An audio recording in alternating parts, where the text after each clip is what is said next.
You know, the first few minutes of every game tend to be basically nonsense in terms of tactical analysis. So I'm going to let this run while I introduce what we're doing here a little bit.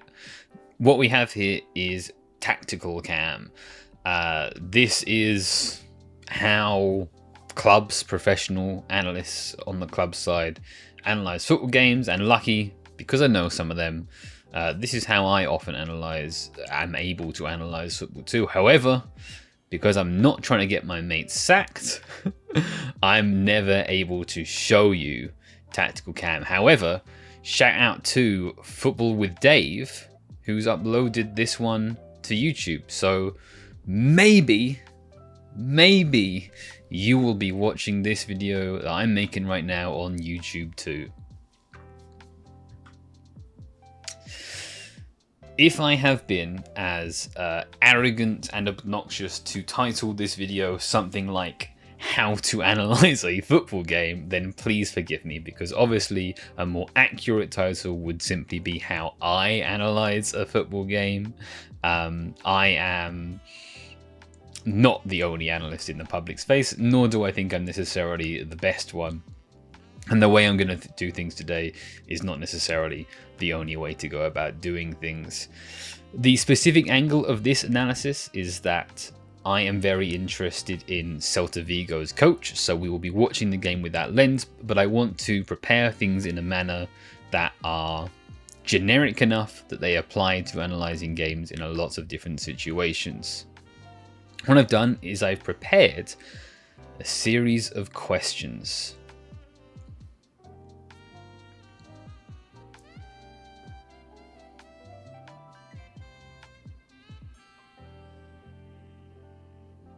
Now, what I'm not going to do is simply run through those questions as we're watching the game like a checklist. Obviously, I've only written them up specifically for this video. Normally, what I'm doing is I'm thinking about these things on a more unconscious level as I'm watching the game. Partly that is laziness, partly that is efficiency, but mainly it's because that's not really how it works. And obviously these questions are constantly intersecting with one another. You can't answer one until you have others, but then sometimes multiple questions are instantly answered at the same time. Hopefully at the end of the match we can come back to these and we'll already have answers for all of these questions. So here we are, let's get into it. We're now 3 minutes into the game. The game has settled and we can talk about what we're watching. This is Real Madrid versus Celta Vigo from a couple of months ago. So some of our more basic questions are going to be about shape. And Celta Vigo are playing a back three with their wing backs to create a midfield four in possession, and then a front three which has a big box presence number 9 in Iglesias, and then 2 more inside forward type players. So a pretty classic 3-4-3, which you can see here. And then Real Madrid are playing, and this is back before when Xabi Alonso was still head coach. I believe they're basing out of a 4-4-2, but as you can see here in this out of possession moment, there is some asymmetry in which the left back is pushing up. The left winger, I think is Bellingham, is tucking in, and obviously Bellingham and also really Valverde on the other side as well are more sort of inside players. So it's a 4-4-2, but it's not really a classic old school 4-4-2. It's yeah, sort of a bit more modern, as you might expect from Xabi Alonso. Let's get tape rolling again.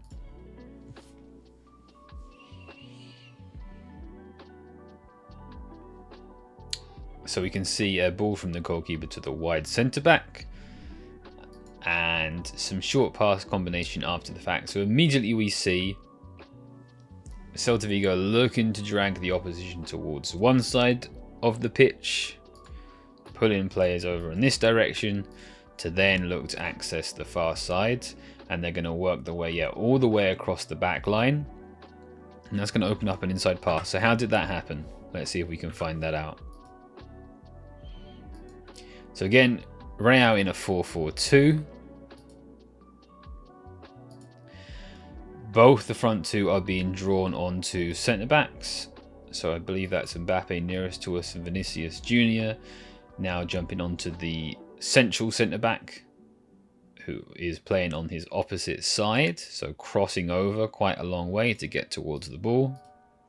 And what that means is it creates a tension here, a dilemma for Bellingham, who's now going to leave his man that he's with here to jump, make a big long commitment to try to pressure now the remaining centre-back. And so as the ball comes round via the wing-back, the midfielder here is open.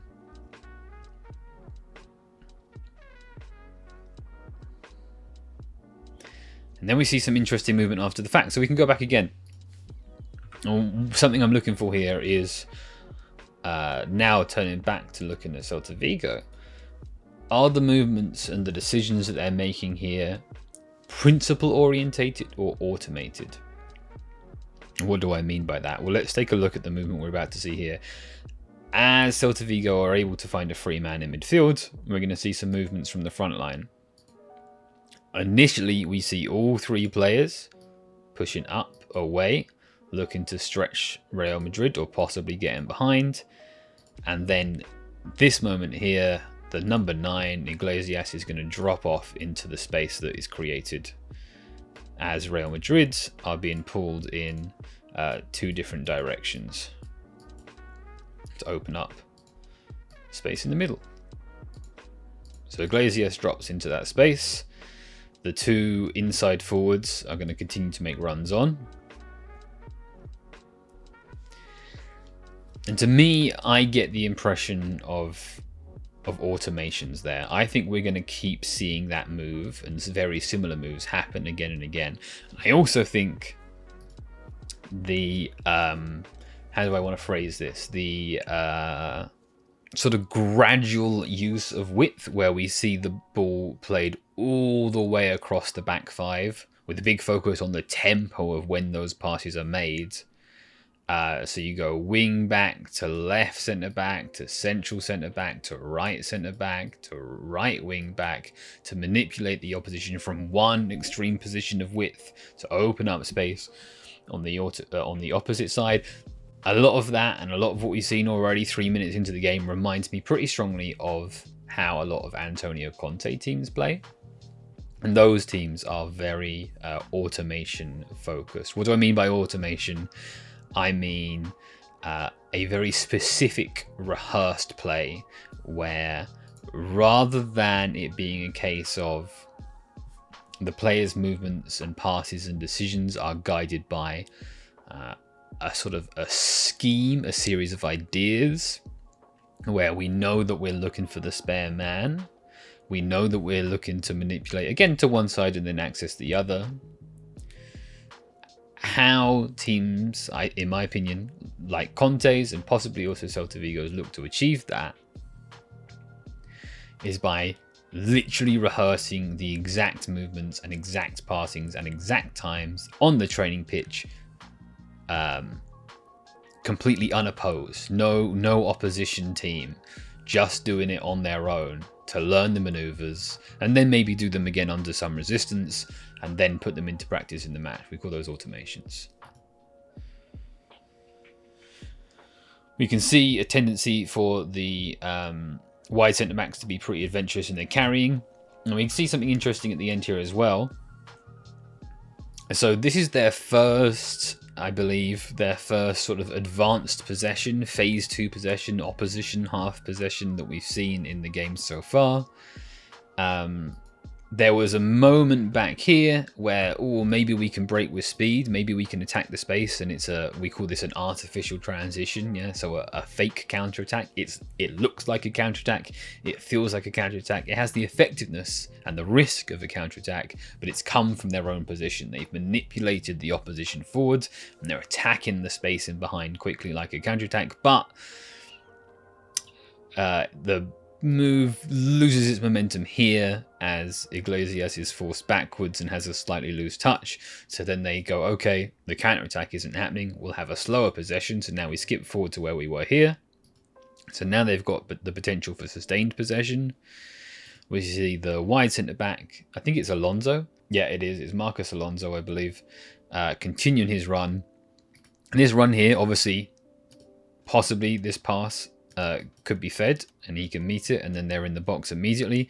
But also this movement drags multiple Real Madrid players into the back line and it opened up an inside pass, which I think I'd prefer to see, but we're 3 minutes into the game. So maybe if the first couple of times you look for this pass, you can really condition your opponent to expect those movements, to be wary of those moments, and you can try and get the opposition to be leaving this space even more reliably than they have done here. Yeah, and we see that it doesn't quite connect. So now we get to look at how Celta Vigo prepare for an opposition goal kick.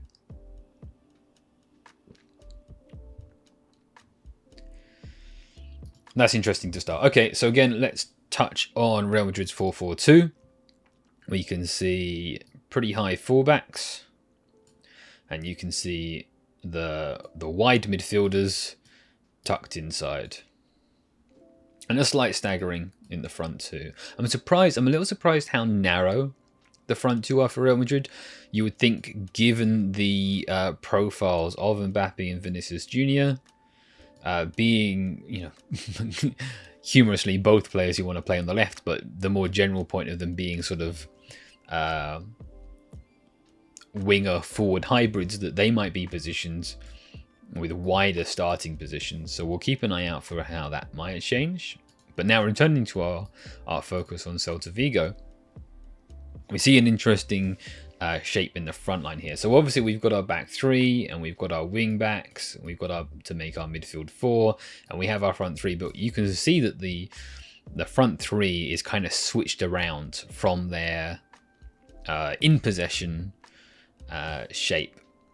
And actually what you have here reminds me of what you see in a diamond. So a lot of teams nowadays, when they press high, and that's not what we have here, but just stay with me for a second. When they press high, they do so in a 4-4-2 diamond shape, where you have the number 10 at the peak of the diamond, and then you've got a front two. And the reason you do that is simply because it mirrors what the opposition are doing, right? They're building with a back two, and they might have a single pivot or a double pivot here. And then you're mirroring that so that you can look to press man-to-man in that scenario. So again, Celta aren't playing a 4-4-2 diamond, but they're leaving that 1-2 shape in the front line, and they're sort of switching around, inverting, I guess, if you like, although that's a bit of a messy term, so let's avoid it. But switching around their front three, so the inside forwards are pushing up on the centre backs, and the number 9 is dropping onto the midfields. So let's have a look at what happens here.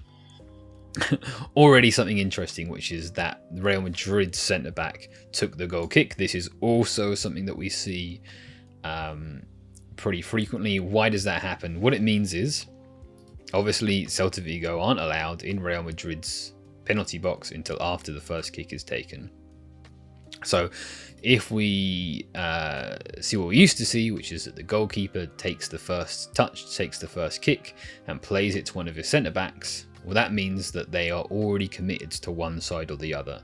And so the moment the goalkeeper makes contact with the ball, Celta Vigo here can begin trying to force Real Madrid towards one side. Whereas, as you see in this case, and as you see generally very, very commonly now, because the centre-back takes the goal kick, passes it to the goalkeeper, Real Madrid are now in the centre of the pitch. As a result, Celta Vigo kind of have to wait before one side is committed to or the other. But anyway, as that kick is taken, we already see some asymmetry from Celta Vigo, right? It's the right-sided forward here making the aggressive run, and the left-sided one staying deeper. And so you have kind of a marking up here, or that's the other way around, isn't it? Where Real Madrid's midfield 2 is being marked by the centre forward and the left inside forward. So you would assume here that Real Madrid are going to play against that, but they instead play to the number 6. Interesting here that the left inside forwards allows that player to drift off them, is more worried about the centre back, and so Celta Vigo's midfielder is making that jump there. Yeah, I think that's probably the play. I think that's probably the right play. And then, again, this is what they're looking for. Celta Vigo are going to force to one side, and then as the ball goes to one side, you can see it suddenly turned to man-to-man marking. So the wing back here on, I'm guessing that's the fullback, and everyone picking up their man, with the idea being that from this wide area, Real Madrid have nowhere to go. And what Celta Vigo are looking for here is to maintain, and every team is looking for here, when they go man-to-man in a wide area, they're looking to keep a spare player at the back. Yeah, so it's not perfectly man-to-man all the way across the pitch. What you have is man-to-man and man-to-man and man-to-man in the back line +1, right? So they have a spare man in the back.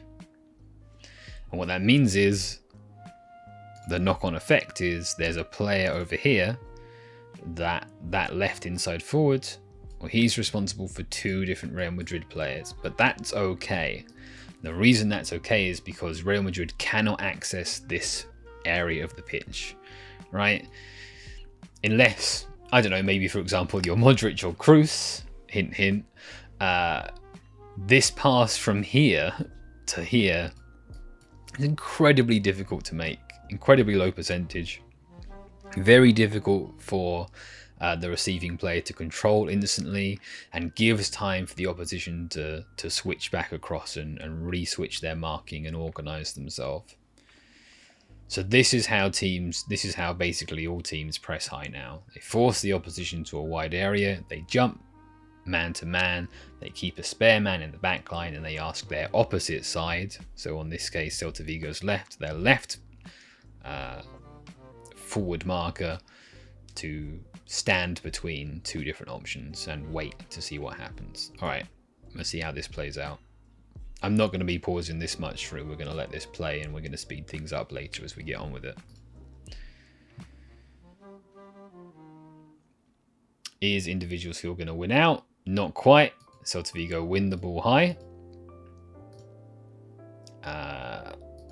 Iglesias maybe says, is there something instant? But there isn't, so then they settle for settled possession. Combination between the midfielders. Again, you see back pass to draw the opposition out, back pass to draw the opposition out, and then we go central centre back, wide centre back, wing back to draw the opposition wide. Where can they go from there? I would say that Celta probably wanted some support for this player. I think we would be looking for, because this player is now very isolated. Can he dribble his man anyway? And maybe even finds the pass to the in to out movement. Yeah, again, keep your eye on this player rather than the ball. So he makes an aggressive early run here. Goes to an offside position temporarily. The defender stops worrying about him. And then runs off the shoulder, gets back onside, runs off the shoulder to receive the ball in a wide area. Can't make it stick. But then we counter press. Central midfielders jumping up again.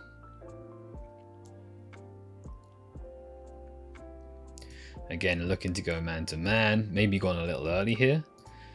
So now the opposite side wing back has to make the really big run. Manages to do so.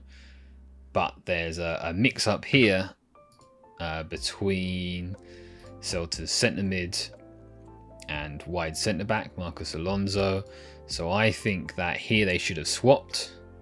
Here, the midfielder should stay with the player who's remaining deeper for Real Madrid, and Alonso should then pick up the run from this player, but that doesn't happen.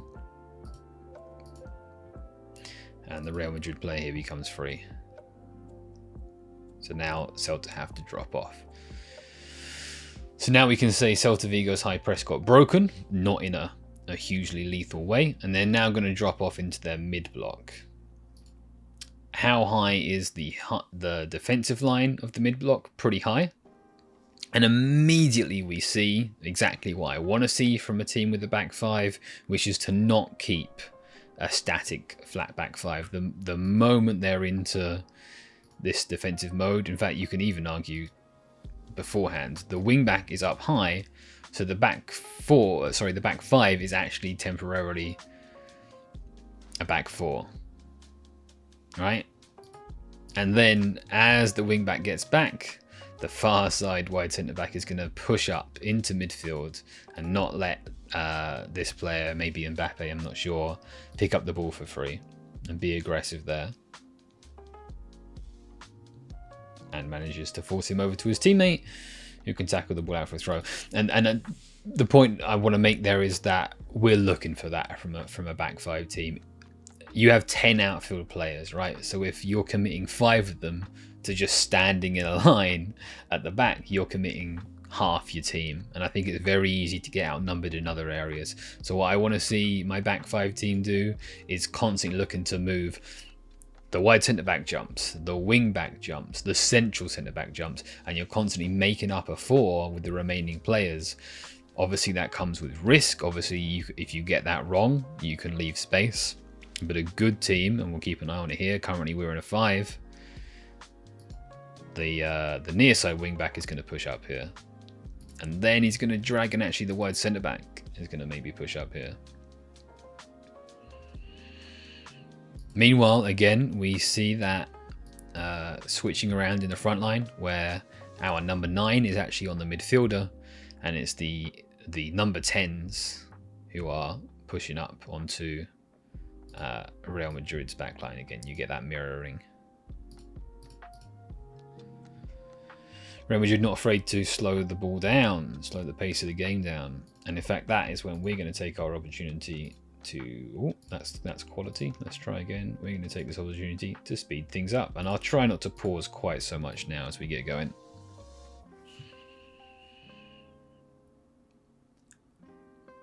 We can see pretty strong vertical compactness here, where the centre forwards, or the most forward players, and the deepest Celta Vigo player in that medium block are pretty close to each other,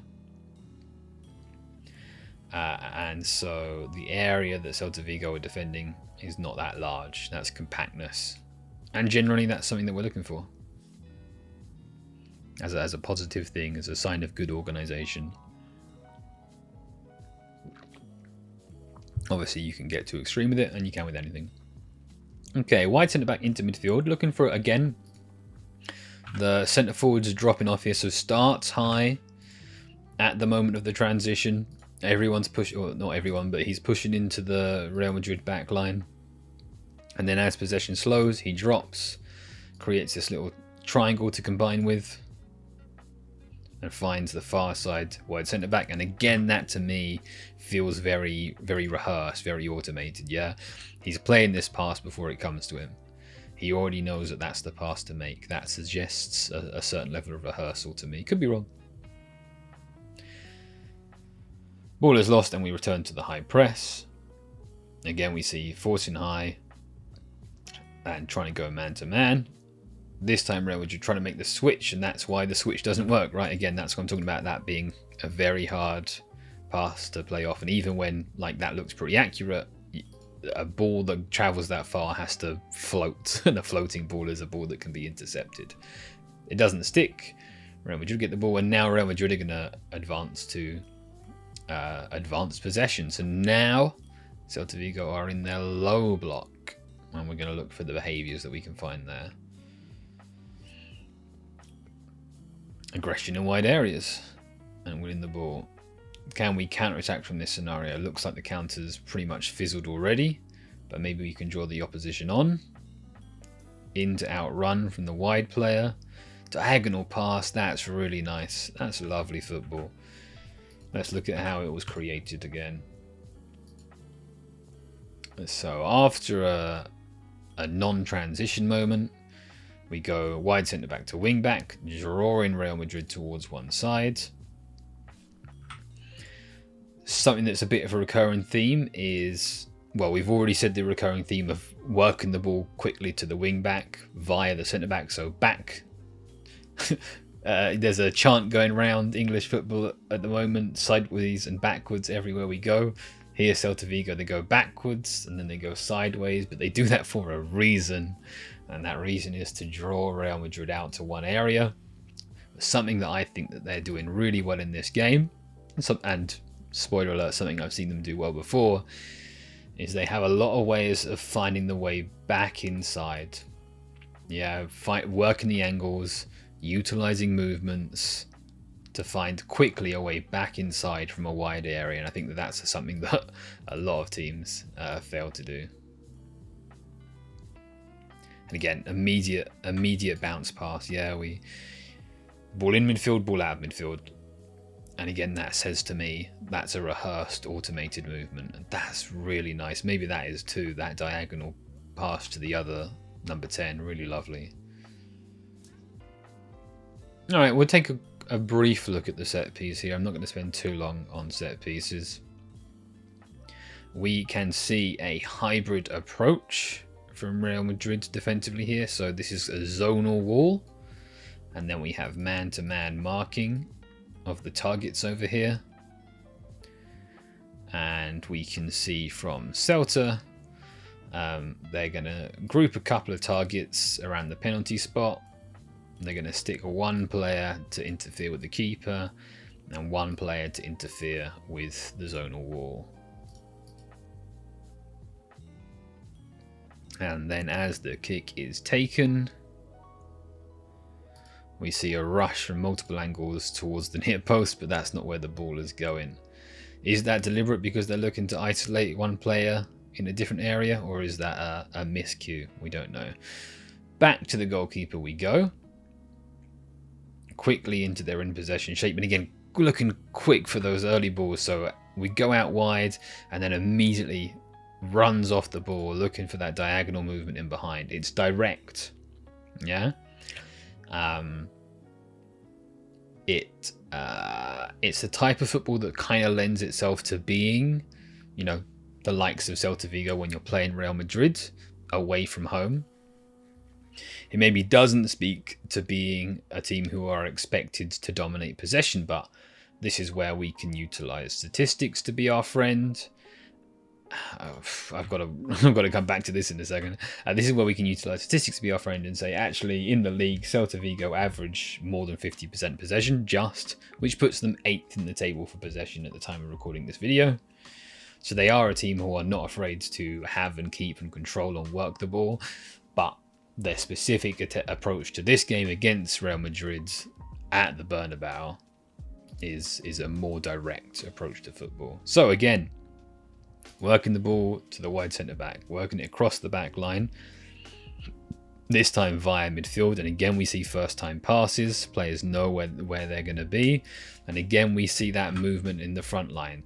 So we have all three players on the Real Madrid back line, again drawing Real Madrid's midfield and forwards high up the pitch, pushing Real Madrid's back line back down the pitch, opening up this space in here, and we don't occupy that space until the last moment. Yeah, and we keep Real Madrid out of that area, and then we run into it at the optimal time. So Iglesias, here's the number 9, the centre forward, makes this fake movement that he's going to go one way and then peels back off. That's called a double movement, and then he can receive the ball in this space. There's a heavy touch, although he manages to almost recover it. But you can see the idea there, what they're looking for. So again, that to me says automated style coaching. That's a rehearsed move.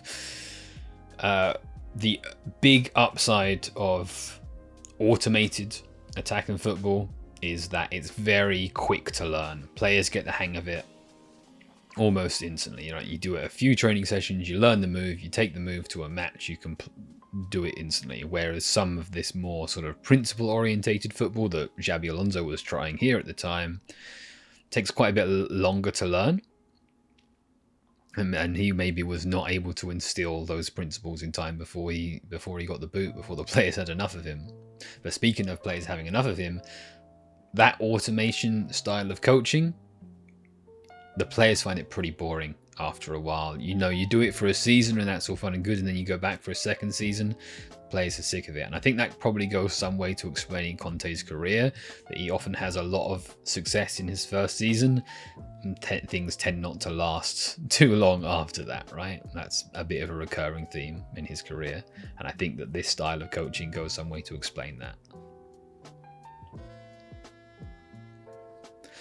So again, we see arguably Celta kind of forcing transitions here. Okay, I mean, this is quite a promising one because a Real Madrid player falls over. But I think a bit of a recurring theme where Celta win the ball and then they look for something early and quick and aggressive rather than picking up opportunities to advance the whole team and possession into the opposition half.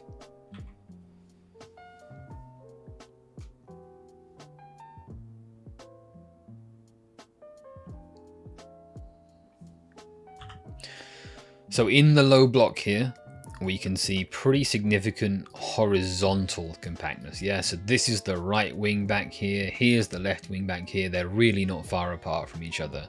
Celta Vigo are happy to leave all this space out here, in this moment at least, because they say, hey, if Real Madrid can access this area, we'll just move over there in time. And what we'll do is we'll look to control and dominate in this tighter area and make things really difficult for Real Madrid to get through. So what I'm looking for here is how active are Celta Vigo in this moment, right? Are they going to just sit in their shape and say, this is our shape, you're not going to break us down? Or are they looking to chase the ball around quite a bit? Ball is switched, how fast can they get over? Looking to get man to man once the ball is in a wide area. Forgive my arrows. Maybe they can force a back pass here. And if they can, how aggressively do they look to recover their line? Quite aggressively, I would say. And also here, again, we have this situational back four. Yeah, they have one of these two players, not sure, pushed up out the defensive line to be aggressive and to pick up players in these areas. There we go, wing back is returning.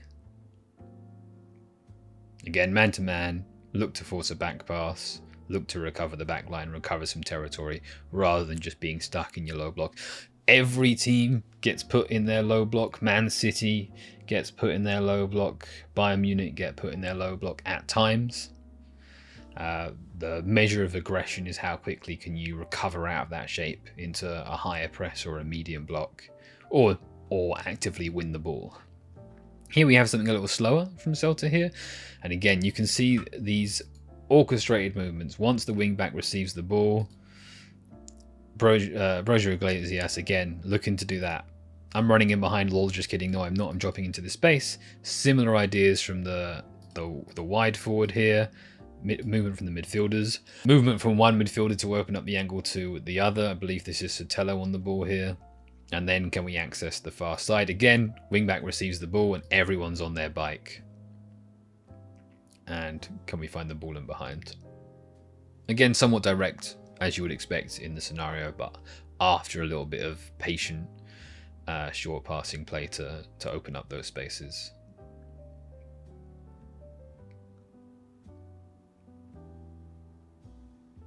Something to see here from Real Madrid is that when their centre-backs have the ball, you've got the midfielders, or at least, sorry, is that actually, what number can we see there? Well, that is Asensio, number 17, so that's the right back. So this is Valverde, and he's going to be providing the width here in this moment when the centre-back has the ball, but that's when the ball is a little deeper. After he receives the ball, he carries inside, and you can see something similar on the opposite flank. I think that is Vinicius Jr. on the left wing, so that's a forward moved wide. As they get into a more advanced position, now maybe the right back might provide some width, or might stay in a back three. I think it actually is the latter, isn't it? It's staying in a back three. Direct attack here, but how did we win the ball? Actually, I'm curious.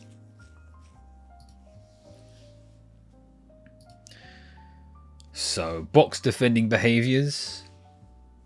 We've got the 3 centre-backs in the box. We have a midfielder staying with a runner. Space does open up elsewhere. But aggressively stepping back up out of it. Who's that? Who wins the ball? It's a wide centre-back. So you've got a midfielder chasing someone into the back line. Midfielder chasing someone into the back line. Therefore, you're spare. Good awareness that you're spare. Let's maintain our aggression that when we have midfielders dropping into the back line, we can counter that or establish our balance by having centre backs who are not afraid to step back out, so we don't just end up with 7 players in our back line in our box. And there's that aggression. Nice. Wins the ball. Number 9 drops deep, tries the Hollywood pass. I mean, succeeds with the Hollywood pass, and then that diagonal pass they looked for before doesn't come off. They don't force it here. They take settled possession. You can see width being provided by the inside forwards here and the wing back making the inside run. Are we going to come across to the far side? Yes, we are. And again, also you see, was this not the wing back here? I believe it was. Let me just double check.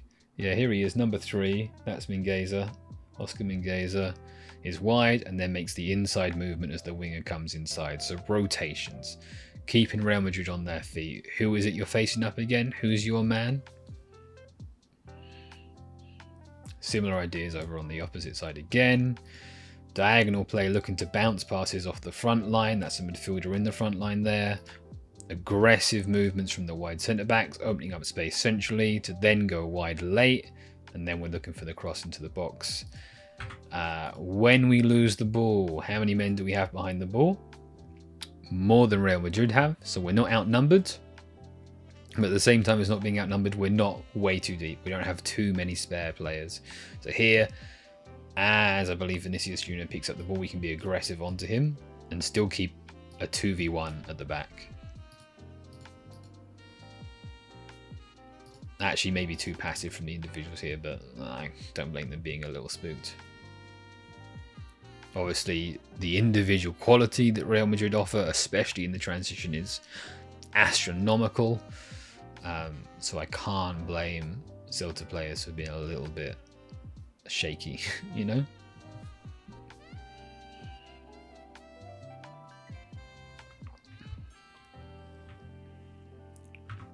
Okay. What's our setup? It looks like just 2 zonal walls, which isn't something you see much anymore. It looks like everyone's on a zonal roll here.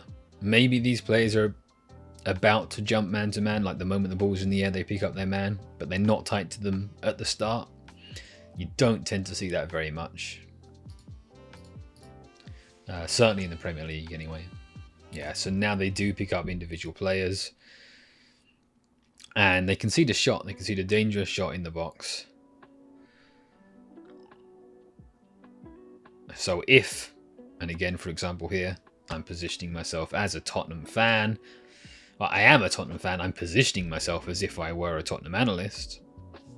If I'm looking at potentially bringing in Giraldez as a Tottenham coach, I'm saying we have some concerns about your set pieces, and we take a general position at this club that we want to have a set piece coach in position. Are you happy to work with the set piece coach? Have you worked with set piece coaches before? Do you have someone in mind? Would you be happy for us to supply one? Because that's just something we expect now in the Premier League. And maybe we have a drinks break.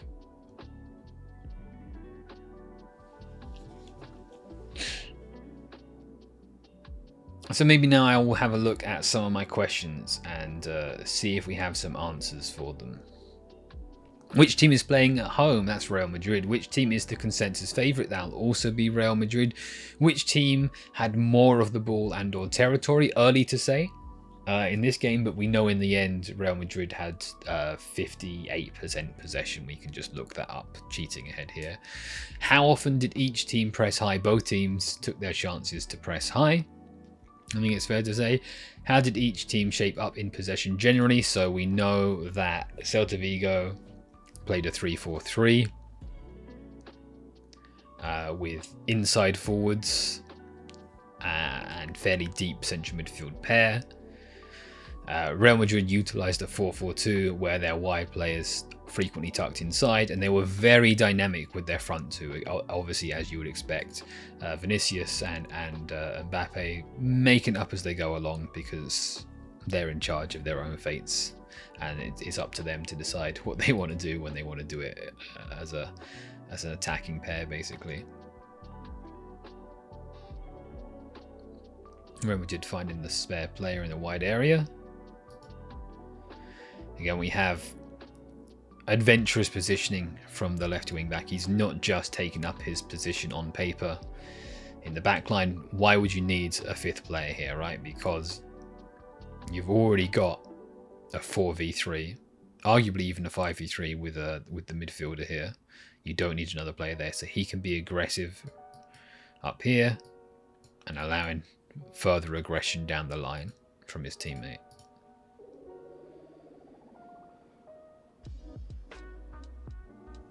Real Madrid played the switch.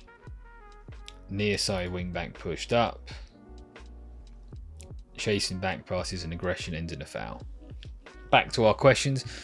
How did the two teams shaped interact with each other? Well, we've already talked about how the high press from Celta Vigo saw the inside forwards push up and the number 9 drop deep. I haven't looked too much about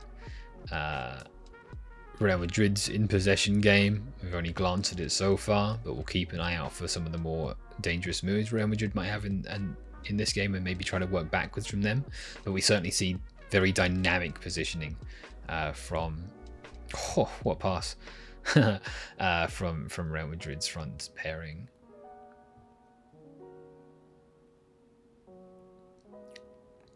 Generally, how did each team try to score? So Real Madrid are looking, as always, to score by any means, but they are playing a slower, more patient possession game, whereas Celta are looking for genuine, actual counterattacks a lot of the time, but also artificial counterattacks. So they're looking to draw Real Madrid onto them, quick combinations diagonally through the pitch to attack the far side. We have a player down here, so we can talk a little longer. The next few questions are about more how the game ended later on. So let's skip forward.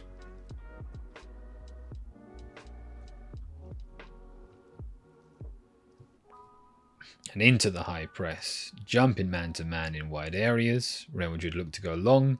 Spare player picks up the ball. And Celta Vigo possession, accessing the far side. Into out movement from the winger as the wing back tucks in. And then back across the back line.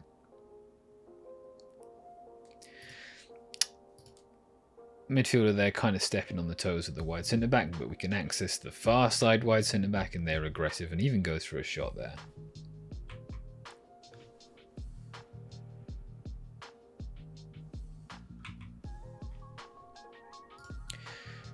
Pressing high, jumping man to man, keeping a spare player in the back line, leaving a spare player open on the far side. Forcing the opposition long, looking to win the second ball. Forcing the opposition long and looking to win. The second ball doesn't come off there. But we reset. The moment here where we reset, where we lose some intensity and some momentum. But we go again. And you can see that all through this moment here, there's quite a bit of fluidity in the personnel of Celta Vigo. So like, who's who here? I'm not exactly sure. This is the left inside forward is covering up a wide area. Then he jumps forward here. So the midfielders are switched over, but despite the fact they're picking up, it's not like old school 1970s man marking. Here's your opposite guy. Worry about him for 90 minutes. They're picking up opposite numbers in a fluid manner. They're reacting to the rotations and the movement of Real Madrid without being totally manipulated. So really good positive signs here in the quality of Celta Vigo's high press. As I say that, the high press is broken by some individual brilliance. Eventually Celta end up with the ball. Uses an inside forward in a wide area. Looking to find the opposite side with a diagonal pass again. Doesn't come off that time. Quick recovery to mid-block. Well, I could say actually maybe not super quick recovery, but they get there. Near side wing back pushing up to support the press. Creating a situational back four. Man-to-man in central areas. Probably two man-to-man, you could argue, but we'll come back to that when they're more settled into a medium block. Here they're pushing up high. Win the ball, quick attack. Out to in movement from the wing back. Wing back tucks inside. Centre forward dropping off the front line. Looking for diagonal passes into the inside forwards. Diagonal movement from the centre forward. Tries to find the reverse pass. Lots of really lovely ideas here. To the extent where all of that talk about automations, maybe you have to pull back here because there was so much dynamism in this play. So many different ideas. Maybe it's a little more principle orientated than I was making out previously. For example, the right inside forward here, Geraint, recognizes the centre forward dropping off as a moment for him to make a run in behind. Maybe that's more of a principle, an idea that is learned first in theory and applied across a variety of different scenarios rather than it is just something rehearsed mindlessly. And we go back to the high press.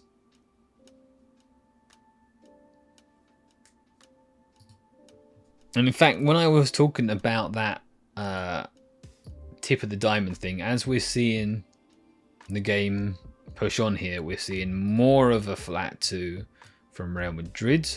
And as a result, we're seeing more of a box rather than a diamond here in this front line. So now we're looking at a 3-3-2-2 pressing shape, if you'd prefer. But obviously, when you're looking to press man-to-man, your shape is going to be dictated more by the opposition than by your initial intentions. Forcing the opposition long. Can we win the second ball? Yes, we can. Into midfield, across to the opposite side. Supporting movement from the inside forward. Back to the back line. Can we access the far side? Yes, we can. Let's have a carry here. Let's be adventurous. Things slow down a little. Suddenly gets a bit static, but then a couple of passes and there's some more dynamism, some more fluidity. Movement from the centre forwards. This time it's the reverse. We keep talking about him doing the I'm going to run in behind. No, I'm not. I'm going to drop into the space. Here he does the opposite. Right? Here he does the look at me. I'm dropping into space. And then once the ball goes to the wing back, now actually I'm going to make the run in behind. Keep the opposition on the feet. Don't keep showing them the same thing every time. That movement maybe creates space elsewhere, not something they can take advantage of, so let's access the far side. No, actually this time, let's play against the grain. Centre forward dropping into a wide pocket here, with the inside forward now operating in that kind of number 10 type space. Loose situation, work the ball back, find the far side wide centre back. Into the wing back to midfield. Accessing the far side into our run. Just constant ideas. There very little time as Celta sort of just passing the ball for the sake of the passing the ball. After every pass, there's supportive movement. They're looking for new ideas.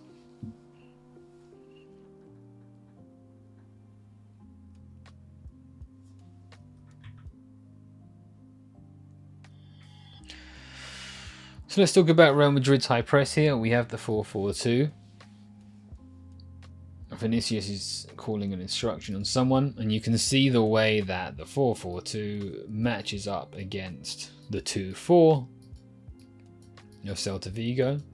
So they're ready also to jump man to man. We can see that Real Madrid also are keeping a 3v2 in the back line. It means that the player who's picking up 2 here is the right back, and they're committed to that early, right? When we talked about Celta Vigo earlier, we talked about them taking up positions. Okay, there were some man marking in midfield, but certainly in the wide areas, they were waiting to go man to man, right? They were, it wasn't fixed in advance. They were setting up in a certain shape, and after the ball moves wide, that is when Celta Vigo go man to man. And that is when they leave a certain player spare with 2 players to mark. Here, Real Madrid say, hey, we're Real Madrid and we're at home, so we're going to be in charge. And we're going to be so bold and so adventurous as to start our high press from a goal kick already with the right back worrying about 2 different players. Now, how does that work out for them? Celtic along. And you can see as they were setting up for the goal kick here, the constant work in Real Madrid's backline, further and further and further, opening up this space. Now, why would you set up as if you're about to play a short goal kick to then instead play a long goal kick? Well, to draw Real Madrid out and to maybe arrive your midfield into the space here. That's a terrible circle, man. Into this space here to try and win the second ball and have a direct attack. And doesn't quite come off. But you can see how close it was there, and you can see the idea going into that. The cost is more likely to lose the ball and allow Real Madrid to have a spell of possession.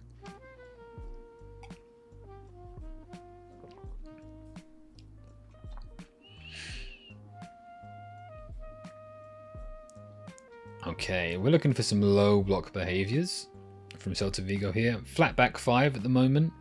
As the ball goes wide, wing back pushes up.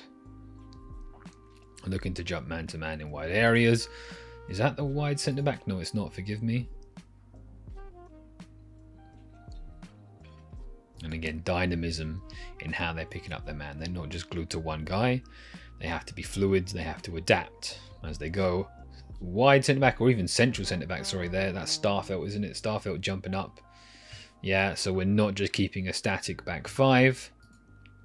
We can see that.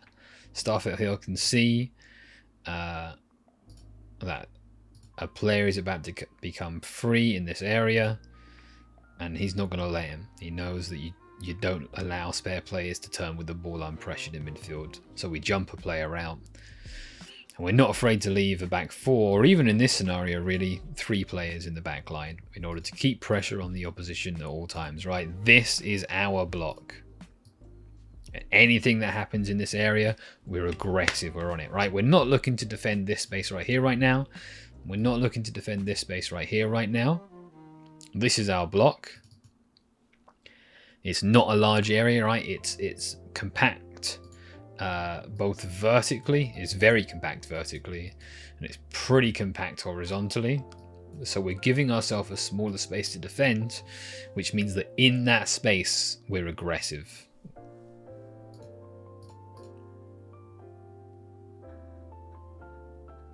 Ball is worked to the far side. Channel runner is ignored there. That's interesting.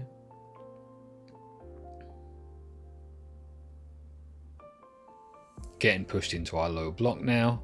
Real Madrid keep earning territory with their patient play.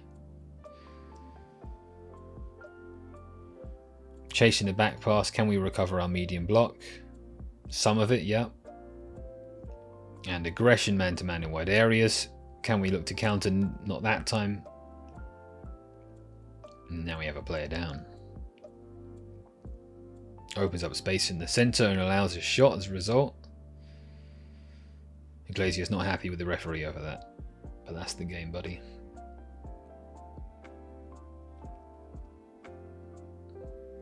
Okay, in our low block we definitely see less jumping from the back five. Definitely see more of a static back five. Keeps all three centre backs in your box. I get it.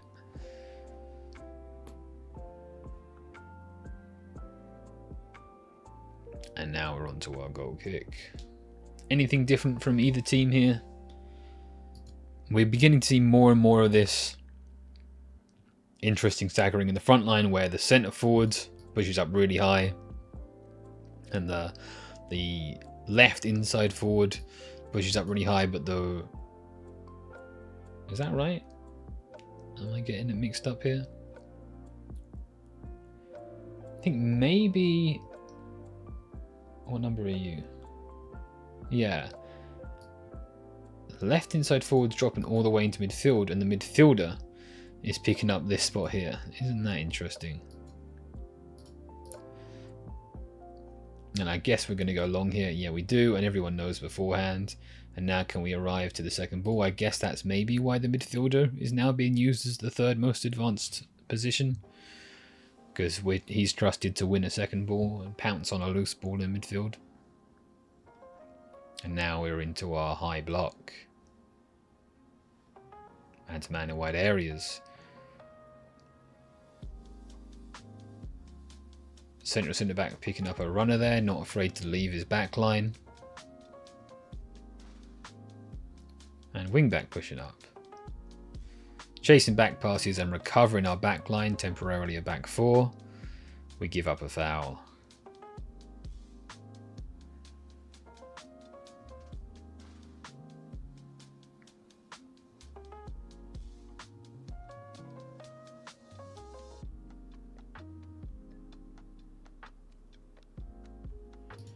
Getting drawn wide here.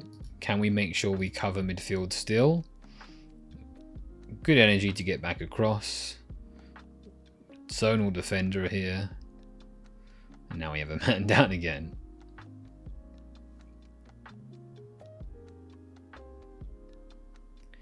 So with a man down again, we allow a bit of space in midfield and allow a shot. And obviously Real Madrid, scary team to allow shots from, but it's hard to analyze that tactically when there's a player down, because obviously a spare man is a different game. And here we are back into play.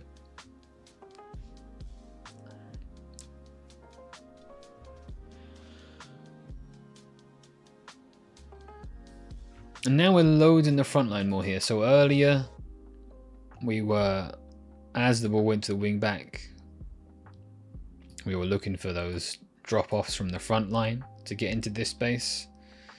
Now we're opening the space up more, and the winger's more interested in the in-to-out run, trusting the wing back on their own a bit. Let's see how that works out this time. What we do is we attack that space with the central midfielder, making a run from the opposite side of midfield. Although Iglesias is also moving to that space in the same time, so maybe a slight miscommunication. It means he's spare here. They try to access the wing back on the far side, it doesn't work out.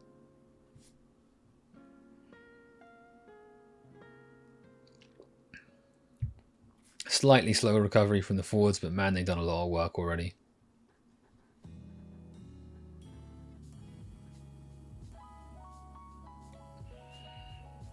Tiny bit passive here, but that's okay. Again, definitely keeping the back five as a back five for the most part once they're in their low block here. Is what we see. Although Starfield was prepared to jump there. Wide centre back goes up. Doesn't allow a player to turn. Well, he does allow a player to turn, but that wasn't the intention. Oh, sorry, no, that is a midfielder. I think that you've still got your back five, don't you? Maybe these players are swapped. That could be Sotelo. Don't know. No, it's not. No, sorry. I was wrong about that. But yeah, man, I mean, generally here, I think I see a really thoroughly coached team. They're just constantly on it, this Celta Vigo side. Does the football they're playing here in this game necessarily translate to being a team who are expected to dominate more of the games. Obviously this is one game, and what I'd love to be able to do is say, oh, this YouTube channel also has this Celta Vigo game and this Celta Vigo game and this Celta Vigo game, but they don't. The only other one they have is Barcelona. So I'd love to be able to look at this team in other contexts, other tactical contexts. We can see that slightly dangerous, not slightly dangerous, but definitely dangerous shot here. How does it happen? High turnover win for Real Madrid. Individual brilliance there. Maybe get a bit too drawn over towards one side. How does this player get spare? Let's keep an eye on him. Yeah, recognises the space outside the wide centre back. Maybe the wing back needs to get over quicker here, I think it's fair to say. But yeah, be nice to look at Celta Vigo with some other tactical context. We don't have tactical cam for that, so I can't show you that today. If I am hoping to get this video up on YouTube, remains to be seen. So having now played a handful of longer goal kicks, we're going to play shorter. We bring our players back into our half to keep them on sides. Then we go long. Yeah, not finding the luck with the second balls after the long balls that they were maybe hoping for in this game. I'd argue time for a change up on that.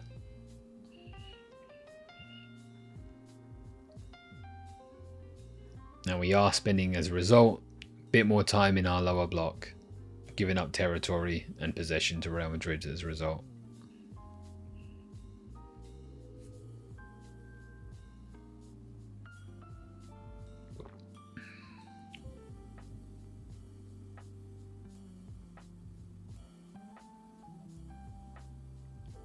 Winning the ball here, and yeah, looking for something immediate. I think if I'm Heraldis here, I'm saying, hey, let's keep the ball for a bit when we get the chance next time, please. Let's take some of the momentum that Real Madrid are building up from this game out of them. I'm very compact here, which I don't hate to see.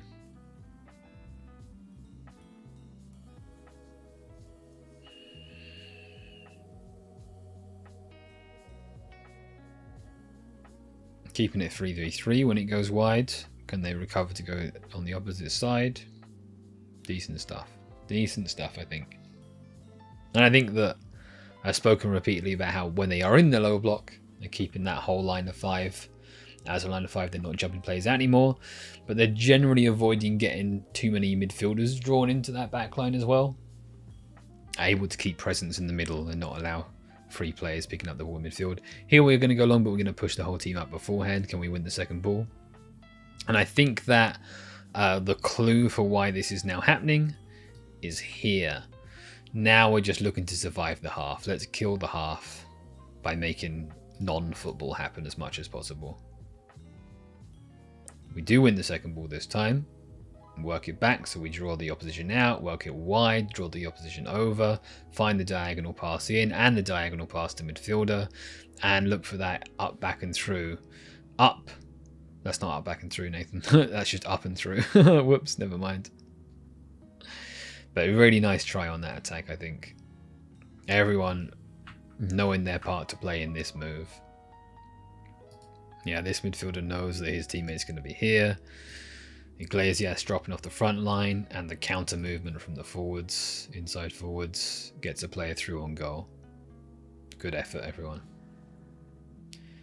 Now we need energy in the counter press. And at this time of the game, players are getting a bit tired. What's happened here? Okay, back to the keeper. Maybe there was an offside or something, I don't know.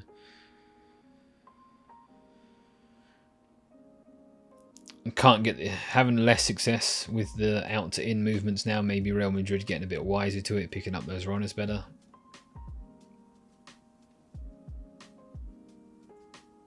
Again, I think what I'd like to see from Celta now is keeping the ball a little bit to control the half, see the game out, so to see the half out that way.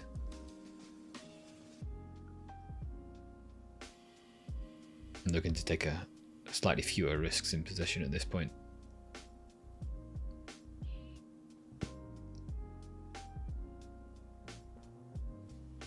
Foul called. Okay, defensive indirect free kick.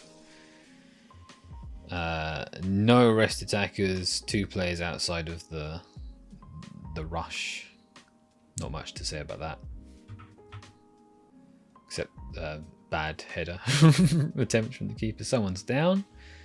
So we can skip forward. Again, we just have a big zonal defensive setup for the most part.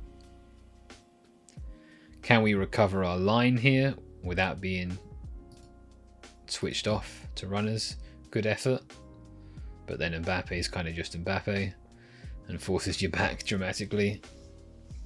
Good individual defending, but obviously individual defending comes from the structure, where it's never truly 1v1.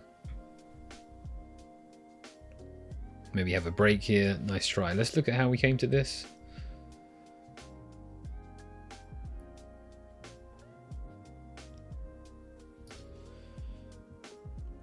Yeah, just really aggressive runs and movements, and nice try on the pass.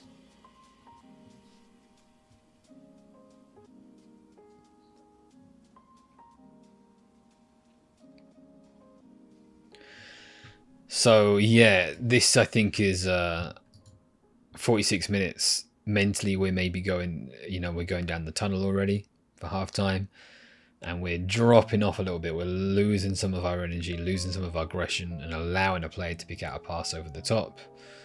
Good awareness from the defenders to stick with that, and good goalkeeping, but tactically they're a bit of a failure, a bit of a switch off moment where we haven't got good energy in our press, and we've got a higher line.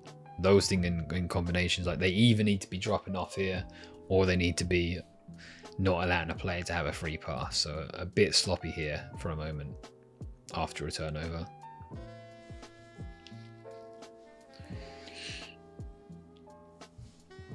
Can we keep the ball, see the half out with possession maybe?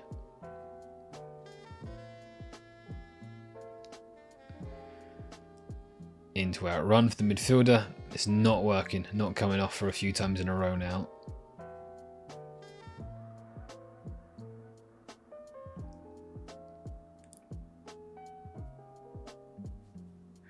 And as a result, coming under a bit of pressure.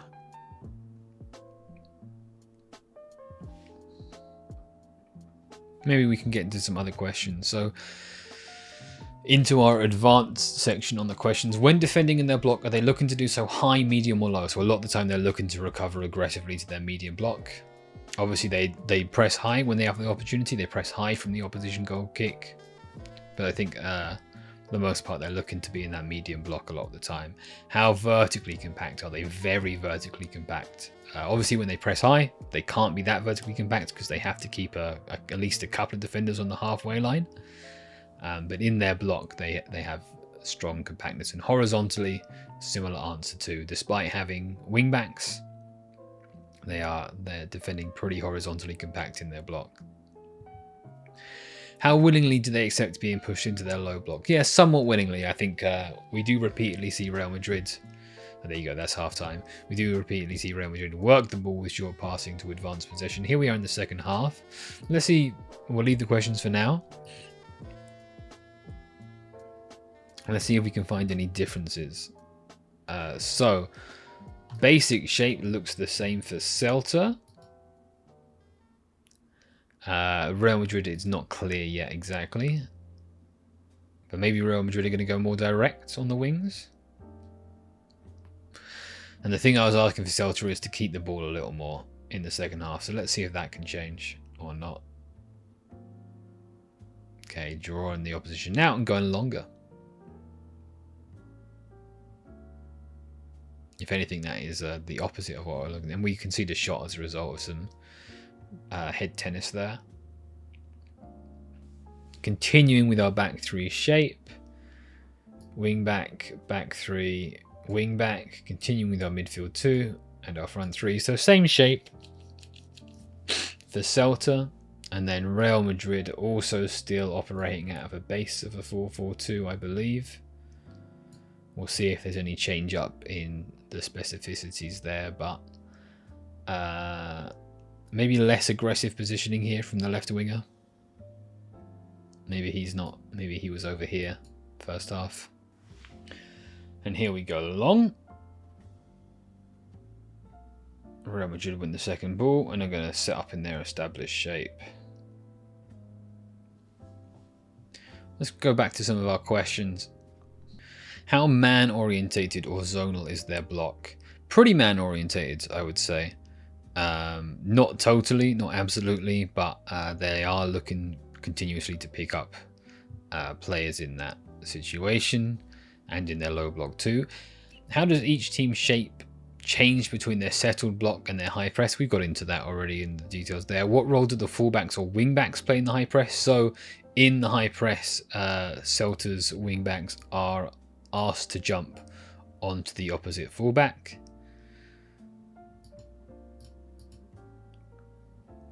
And then Real Madrid, we see something similar, some moderately aggressive jumping up onto the wingback from the fullbacks.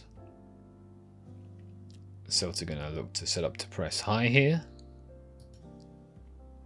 Again, we see members of the back five leaving. So this is what we're talking about here. The wing back jumping onto the fullback. Although actually I think it's the winger there, but that's just situational. Looking to go man to man here. So you can see man to man, man to man, man to man, man to man in a wide area. Leaving a 2v1 at the far post. Or on the far side, I should say.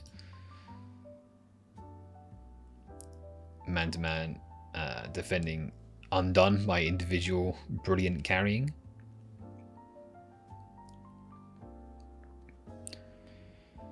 Does the number of players in the defensive line change? How and when? So we got into that in their medium block, and also when they're pressing high, they're frequently jumping players out the back five. When they're in the low block, they maintain the five for the most part.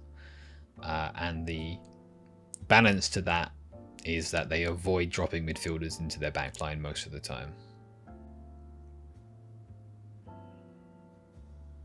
Maybe here from Real Madrid a bit of a focus on generating opportunities to carry from deeper areas as a way of destabilizing Celta Vigo's man-to-man press. So let's go back to that question. How man-orientated or zonal is Celta Vigo's block? Well, you can see here they're not, super glued man-to-man in this scenario. In the wide areas, they're getting ready. They're about to jump into that scenario. But here in midfield, it's a bit more fluid and zonal. So they're just standing in the right places, getting ready to pick up a man as and when is necessary. That's the slightly more thorough answer to that question. We can keep an eye on that. So here would they go man to man, but they're leaving defenders in the back line free. And then the midfielder jumps, but then he slips as he does so.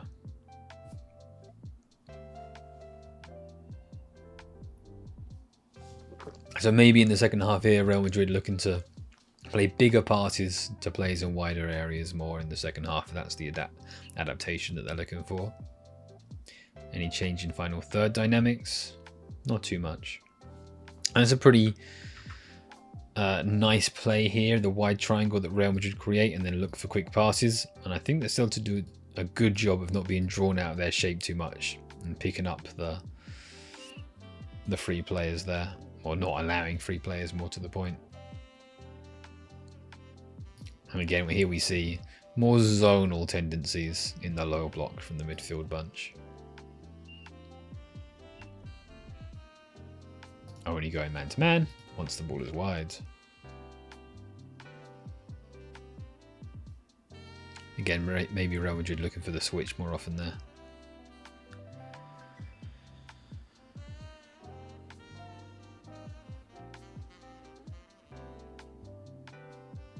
What are the team's priorities in a medium block? I think forcing Real Madrid wide to create man-to-man scenarios.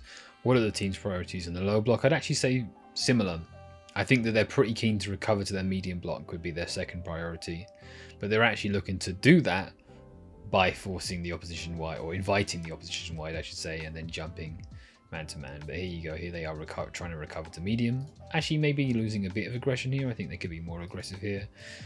Arguably, Real Madrid putting more players forward into their front line here, making it harder. Central centre-back looks to chase a runner there, but then abandons them when it gets a bit too A bit too spooky, allows the midfielder to do it here instead. But then he does jump. Counter-attack situation here. Pretty standard movements. Diagonal pass doesn't work out. So the cost of the counter-attack is now we're not able to counter-press and support the second wave of the attack here, and we have to allow Real Madrid to have possession. We can't be too aggressive and adventurous here. We have to just buy time for our teammates to get back.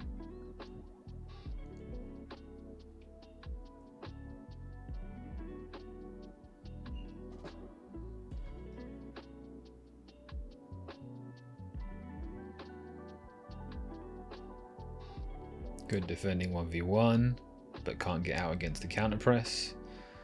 That's a lovely pass. Again, showing that tendency to look for direct attack, but not forced here. They're going to slow things down.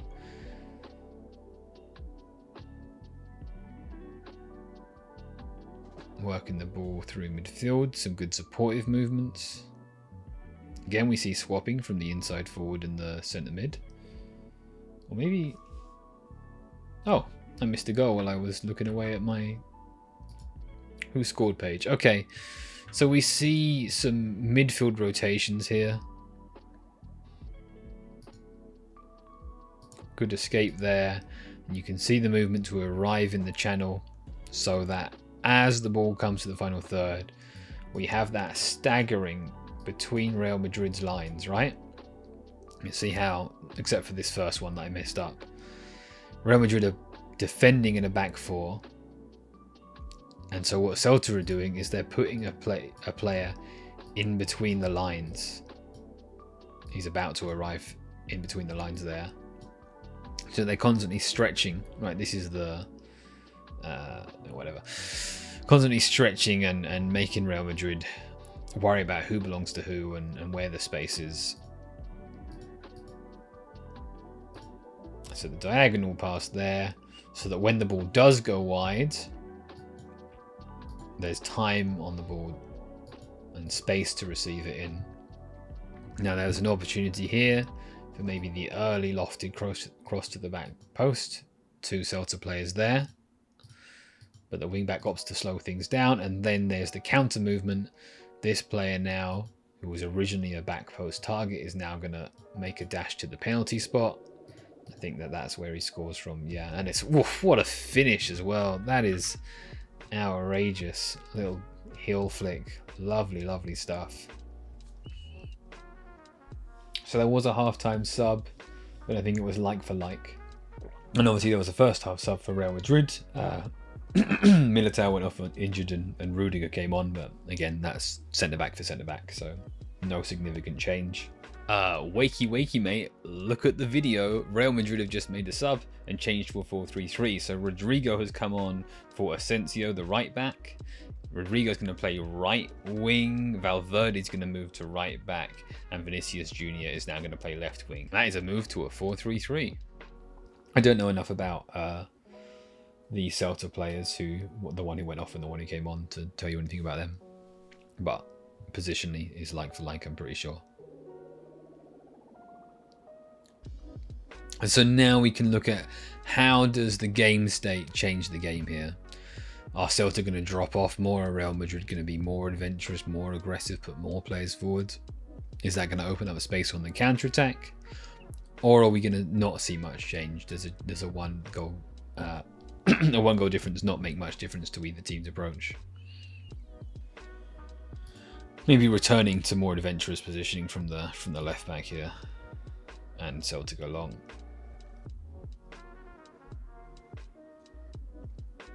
Nearly there, nearly through on goal as a result of going long.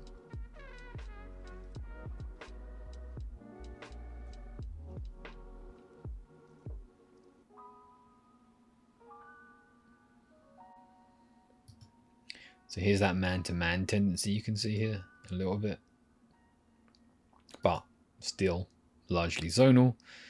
And in fact, they do move into a 5-4-1 a lot of the time in their medium block. A little slow out to the fullback here.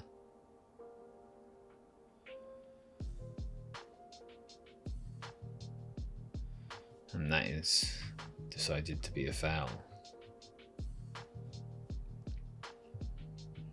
So maybe we can get into some of the advanced attacking questions with our focus on Celta.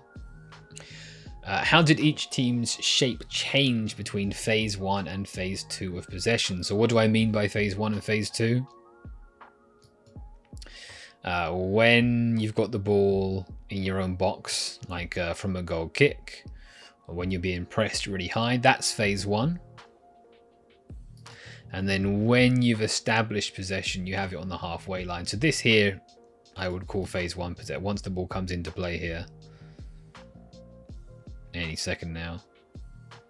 This for me here still really is phase 1 because their defenders are still back in the deep area. And then once we see them on the halfway line, centre backs are on the halfway line and everyone else is in the opposition half, that's phase 2 possession. And the answer to that in this specific game for Celta is that their shape doesn't really change very much between the two phases. It's still a back 3 in either situation. They do go slightly wonky, create a slightly situational back 4 in first phase, but a lot of the time the central centre back Starfelt is actually standing behind the goalkeeper. Obviously from the goal kick there, yeah, creating more of a 4.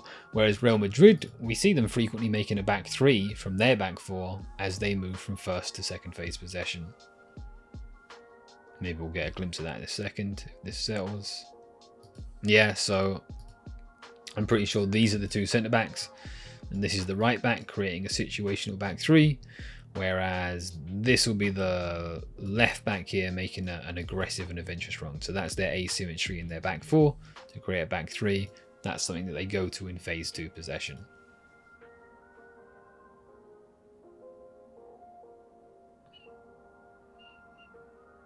And again, we see maybe more of a focus on switches in the second half.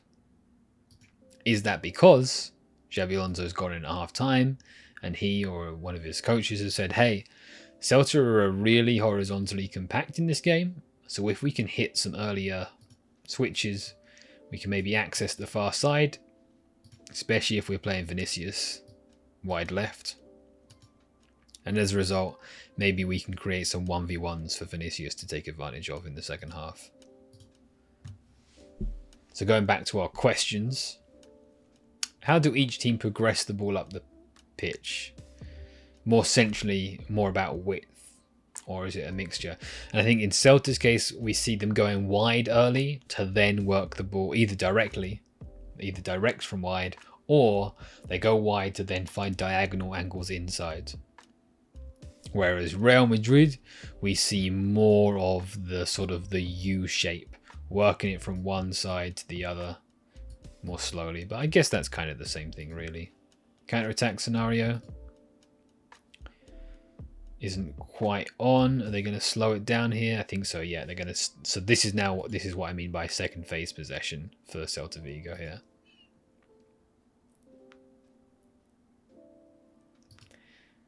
Inside from wide. Opportunity to carry.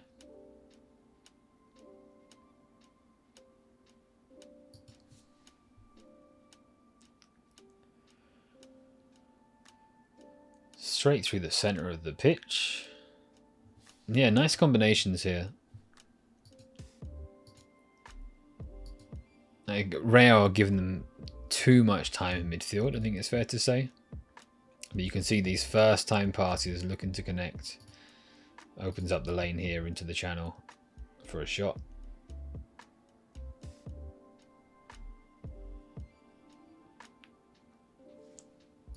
And it looks like here Celta, now they're a goal up, less aggressive in their high press.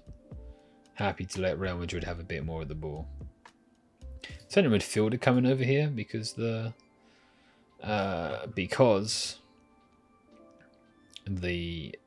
inside forward is moving into midfield.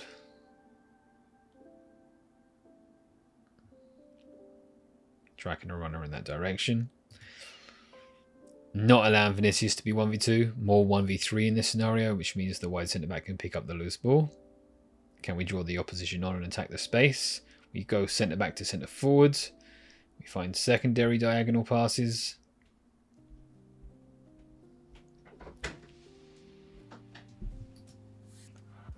And again, we're seeing a bit time on the ball in midfield. Real Madrid not really interested in maintaining a medium block. Yeah, we see them press high, but in this scenario, defensive line is relatively high, but they're just dropping off and dropping off and dropping off. Really passive here. Can Celta Vigo take advantage? And I do think you see this with Real Madrid from their front line, from their midfield. They're a goal down, and now they're going to start reserving their energy. Right, they're going to let the back line do the defending. Very, very 90s football mentality, very old school mentality. Let the back line do the defending so that we, the midfield and attack, can save our energy for attacking. Forward dropping off to combine leads to a Celta midfielder here given time and space. Right, how many players in Madrid's backline? Arguably this guy, but 1, 2, 3, 4, 5, possibly even 6. And then you've got a midfielder coming back out the channel.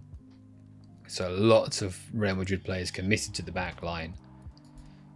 Looking at runners there, being quite passive from this scenario, and you've opened up space for a Celta player on the ball. This could be deadly. Will it be this time? Not immediately. I think that's actually the wing back. Is that Oscar coming inside? So that's another little interesting quirk, interesting tendency we see from Celta, using their wing backs as inside players occasionally. Yeah, we're now going to go see him defend at wing back.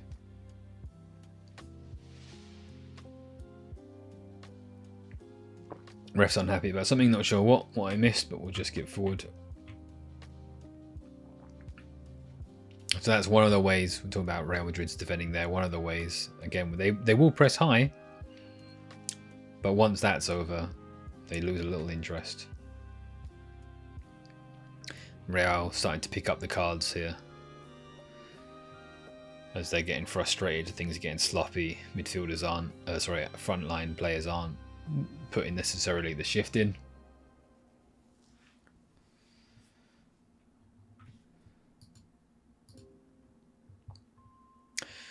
How did each team seek to create chances in the final third? And so for the most part, Celta Vigo are looking to arrive into the final third as a fast attack. Again, whether through a counter-attack or whether through a fast attack from deeper play. In the final third, they're looking to draw Real Madrid to one side, to access a wing back on the other side. So creating 1v1s for wing backs in wide areas a lot of the time, but there's still some diagonal combination. What are Real Madrid looking to do in the final third? Not entirely clear to me, to be honest. Oh, there's been a red card. Real Madrid have had a player sent off, so let's see how that affects the game. We're going back to the question, how are Real Madrid looking to create chances in the final third? They're looking to camp out in the opposition half, looking to get advanced territory.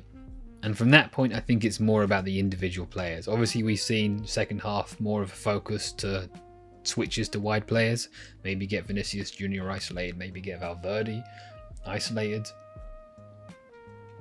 But I think their final third game is very, what do the players want to do? Because we have the individual advantage here.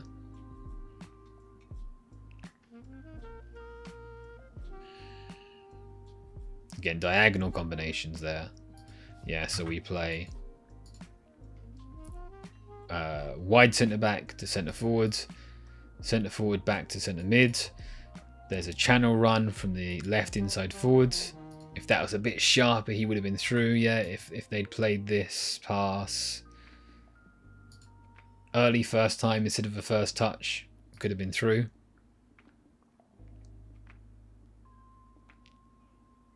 Maybe a foul off the ball. So Real Madrid shape now. Who sent off? Fran Garcia was sent off. He was playing left back. So I'm guessing that means Valverde moves into the back line and Vinicius Jr. moves into the midfield to play a 4-4-1, but we'll see if that's true in practice in a moment.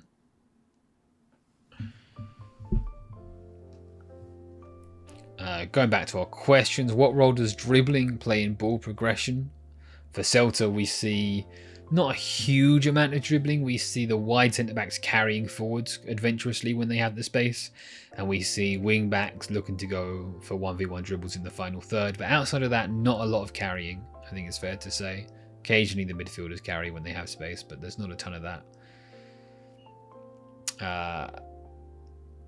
And then for Real Madrid, I think second half we saw a focus on carries from deep to look to take advantage of Celta's man-to-man tendencies.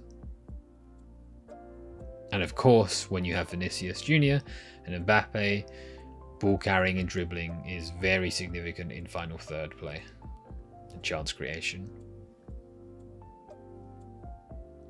The next question is, what types of off-ball movements are used in possession play and final third play? And we've already gone into that in a lot of detail, at least for Celta.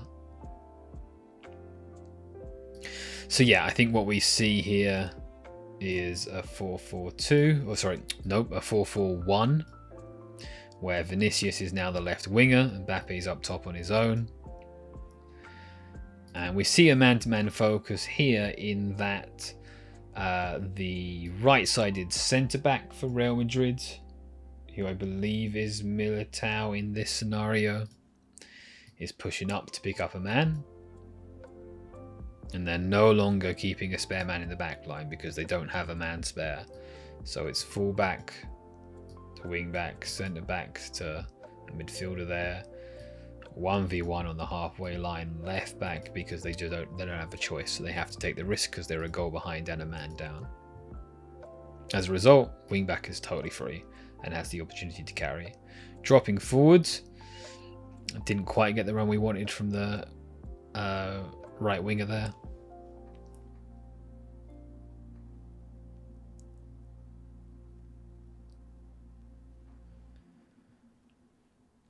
On to our final set of questions.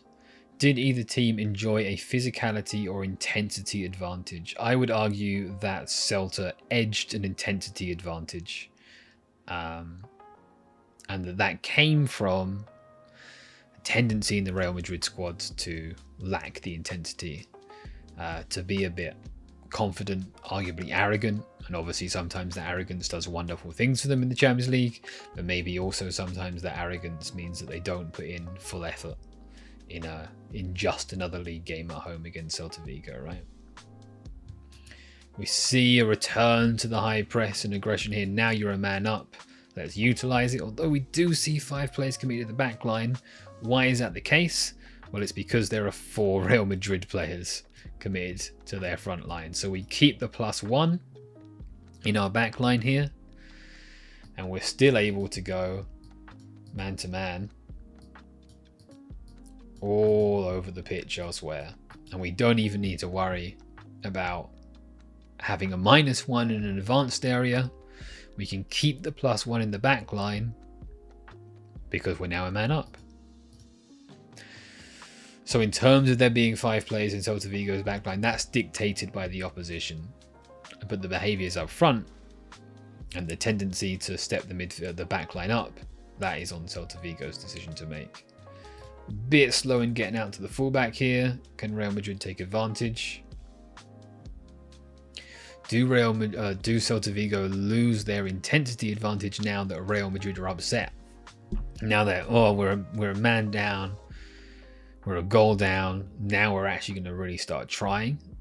Or is it the opposite, and now that they're a man down and a goal down and they're frustrated, the heads drop to Real Madrid to get frustrated by the game state and throw their toys out the pram? And that was the second question. How long did the intensity advantage last? Did either team enjoy a physicality advantage? I would actually argue that Real Madrid have a physicality advantage in terms of just having faster, stronger players in a lot of places, and that not being so much the case for Celta. Real Madrid still managed to find ways out despite being a man down and finding carries from deep and isolating Vinicius for a 1v1, creating a half-decent opportunity there.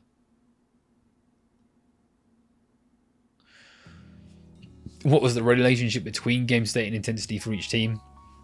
Well, we're working out the specifics of that now. I would argue, yeah, Real Madrid are picking up their intensity now out of frustration to the scenario and making up for the fact that they're a man down. Not so much Mbappe. He's still kind of walking around a bit. Real Madrid up in their intensity, looking to become more transitional. Then they're losing interest in Xabi Alonso's slow, considered possession game, and they're looking to pounce at every half opportunity that they get and rush things and hurry up and get a goal. Not that Alonso is against taking advantage of transitions or himself frustrated, right? Looks like we're going to get a second phase possession for Celta here.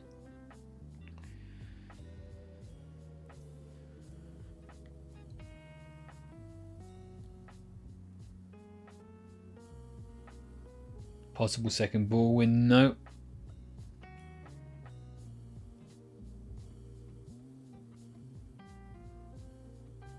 Oof. Okay, how did this come about? It's a bit like earlier, isn't it? After a failed long ball, we're in that space where we haven't recovered the back line up. We haven't dropped the front line off. We're not actively applying pressure yet.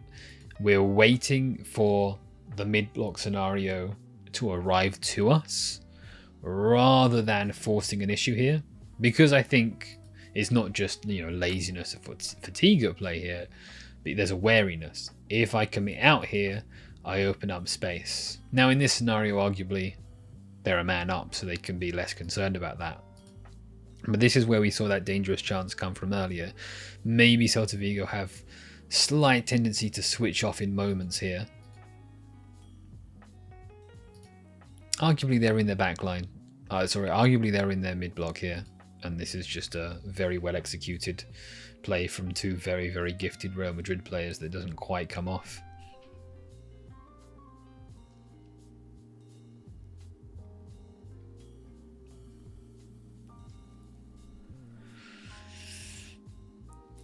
Next question is, which players are most important for enabling the game model? I would say that Hugo Sotelo here. That's not Hugo Sotelo. He didn't play. Interesting. I would argue that Mariba has played some nice passes. I would argue that the intelligence and behaviours of Iglesias have been very significant in this game. For Real Madrid, I would say they're just packed with brilliance. Especially in their front pair, obviously.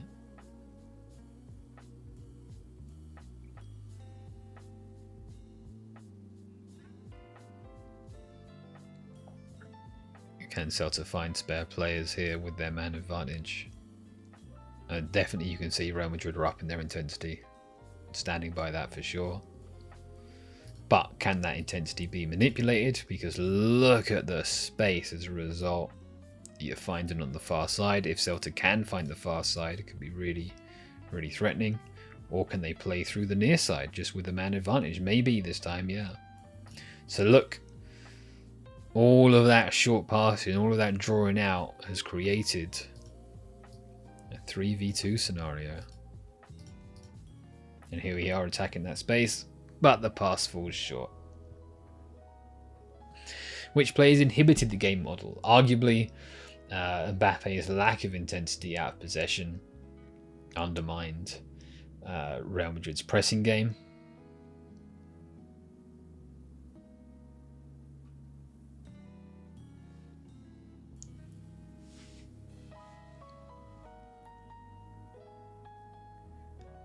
Mbappe now looking to force the issue with just excellent ball striking and delivery.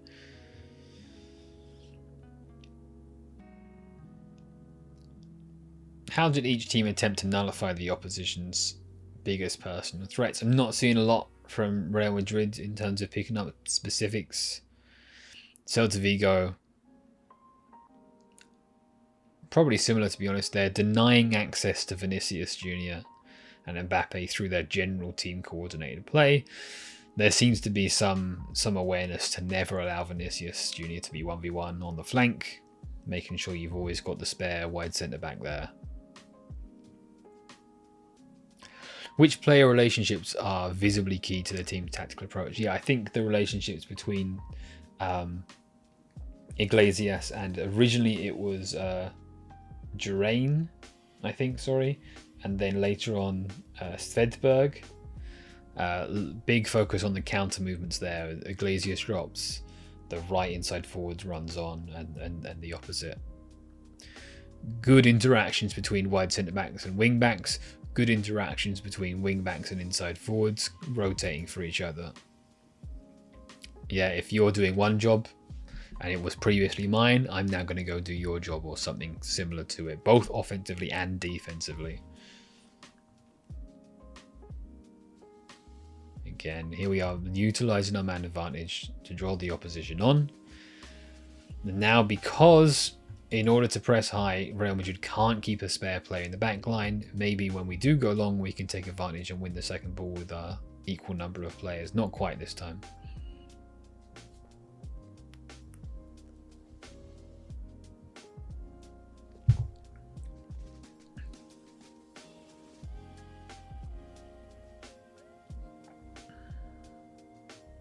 Or either team trying to make this game more chaotic. Arguably Celtic are looking to make this game more chaotic with some of their longer balls, looking to win second balls after longer goal kicks and things like that, but not a huge push towards chaos. Perhaps you can argue here at the end Real Madrid are going to push towards chaos, push towards transition football, and thereby utilize some of their individual qualities in more transitional moments. Arguably, this bit here is Real Madrid being slightly more chaotic and less controlled compared to how they were in the opening 60 or so minutes. Really, the team trying to make this game more controlled. So in the first half, at least, Real Madrid were looking for a controlled game. What tactical changes do each team make? Obviously, we've talked about that throughout a little bit. And Celta here now looking for longer spells of possession, take advantage of their man advantage. Finding his player here. Finding the reverse pass, now a 3v3 into the back line. Doesn't come off. How did each team respond to the other's adjustments?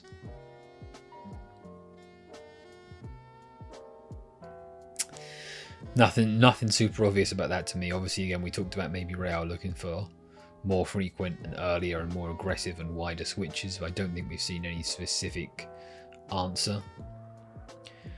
We now seeing maybe a 4-3-2 in the high press from Real Madrid. As they're looking to force the issue. Again, we keep seeing final ball not coming off for Celta Vigo, but making good use of their man advantage. Cost is looking for transitional plays, looking for direct attacks, means being pushed back into our own box more often. You see a little bit of own box defending behaviours here. Nothing too interesting happening, keeping the back five for the most part. 5-4-1. Iglesias staying relatively high. We're calling this a rest attack, right? This lot of defending, and the rest is one guy getting ready for the attack. He's hanging about. What role do substitutions play in shaping the tactical changes and outcomes? Not too much. I don't think we've seen any particularly interesting tactical changes from either half. I don't know all these players enormously well.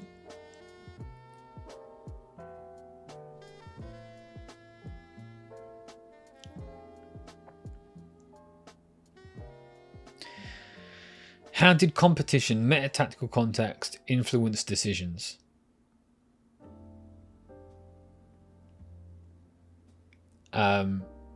There is a certain level of physicality and intensity that La Liga is played at, where neither of these teams really play at the intensity that you see Premier League games played at.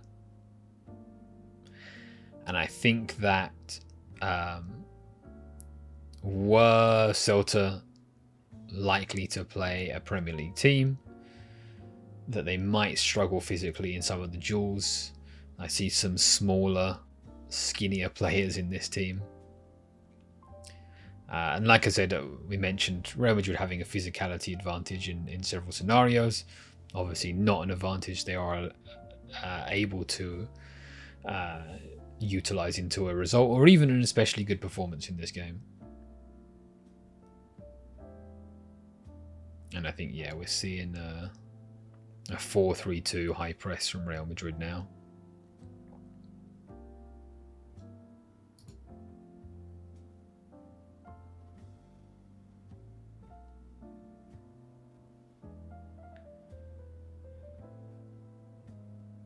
Recovering the line aggressively here at 83 minutes. Man up, goal up. But not quite in sync here. We want the midfielder coming out earlier here, supporting. So I think maybe slightly in two minds. Maybe the coach is saying, let's recover a high line. Let's get pressing again. Let's dominate our territory here. Let's not drop off. Right, we have an advantage. Let's impose it. But maybe players going, oh, I'm a little scared. I'm a little nervous to leave my defenders alone here.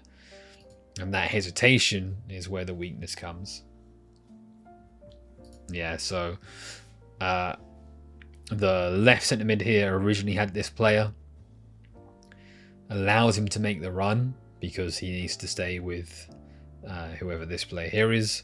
Expects his teammate, the right centre mid, to chase the run, but the right centre mid said, hey, that's your man. So a little bit of a mix up and confusion there, along with that sort of mental hesitation about the game state creeping in, creating some of these moments perhaps.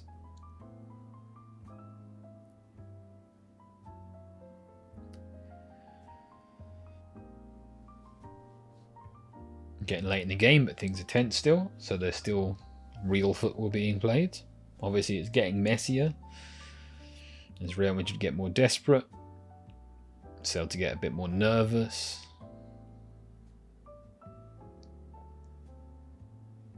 Yeah, we're no longer seeing much in the way of a Celta mid-block. We're seeing them drop off into their low block pretty quickly.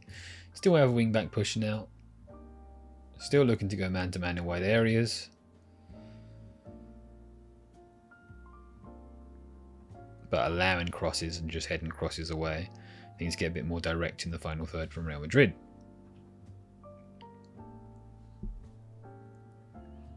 And a shot.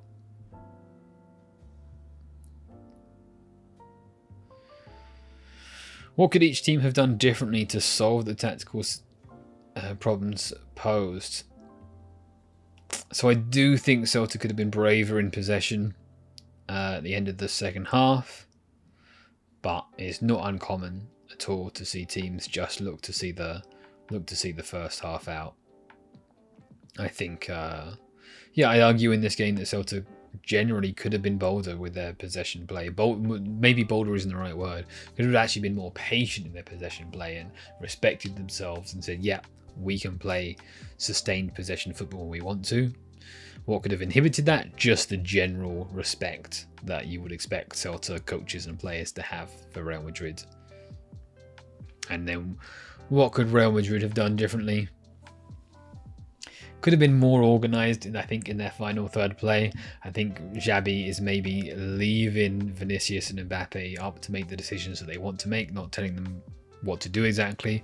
What could have inhibited him from being more instructive is player ego and player power, which obviously in the end probably played a pretty significant role in him losing his job, right? Yeah, I got a couple more things to add to that. So, starting in possession, obviously Real Madrid, we know they started with a base of a 4-4-2, but the wingers played quite narrow inside. We saw them shift sometimes to a back three shape in possession with a fullback pushing up into midfield. And that narrowness maybe slowed them down a little in the final third, I think. Obviously what happened then is that they moved to a 4-3-3. And I think that makes a lot of sense in terms of Celta have their 5-man backline. So what is the minimum number of players we can utilize to pin that back 5? We know especially that when Celta are in their low block, they like to keep that 5 static. So they don't like to jump players out of that back line, and they also don't like to get midfielders drawn into that back line. So let's keep that back 5 pinned and open up a man advantage elsewhere on the pitch. Maybe even we can pin the whole back 5 with just the wingers, and we can even allow our centre forward, especially in this case it's Mbappe, so he likes to drop off into little pockets, pin the back 5, try to draw out the midfield because they like to jump man to man, as we know. And then from here, if we can access the far side, maybe the far side full back, and have them carry into space. When we arrive into that situation, because the back 5 are already pinned, then what we can do is we can arrive late into the box. And when we arrive late into the box, we do so with momentum. So we can pin the back 5 back, and we can arrive into the space in front of the back 5 and try to arrive there unmarked. I suspect that was along the lines of Xabi Alonso's thinking for the change that he made early in the second half, immediately after the first goal. Let's switch now to the defensive side. So we know that when Celta had the ball in their first phase of possession, they were looking to work the ball across the back line from one side to the other, and then from there find passes inside. So sometimes that is the centre forward dropping off into that space, sometimes that's the midfielder pushing off, or some sort of diagonal combination to find them in all sorts of various different angles. And obviously Real Madrid had a really hard time with that. I think if I was going to prepare specifically for pressing Celta, I would be looking to press in a narrow shape, so maybe a diamond, a 4-4-2 diamond shape, or possibly a flat 4-2-2, a box shape in midfield, and be happy to be drawn quite wide in that shape. Locking players off, looking to go man to man, keeping a spare man in midfield, and worrying not so much about the far side wide centre back and wing back, because we're gonna deny the back pass by keeping our men on the opposition's near side centre back. And then from there we can be very man orientated in midfield, with the spare man sitting at the bottom ready to pick up Iglesias when he drops off.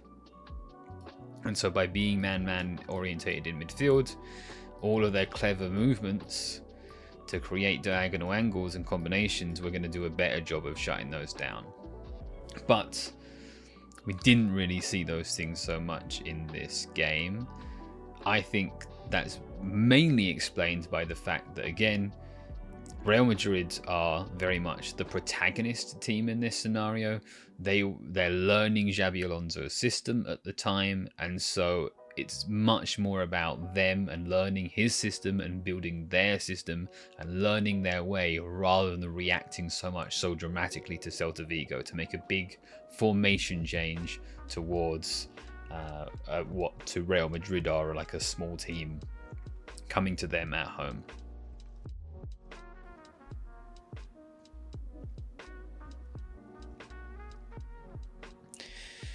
Yeah, more directness, surrendering the ball, more passivity, dropping off. Just looking to see the game out now, Celta. 1-0 will do.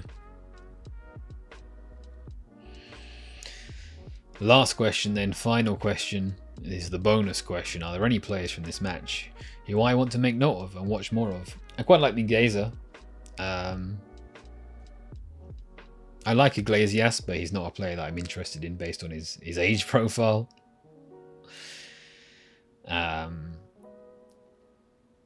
Real Madrid squad obviously is sort of familiar and completely unobtainable to my mind. I don't see them... maybe they'd loan out Güler at some point, but I don't know.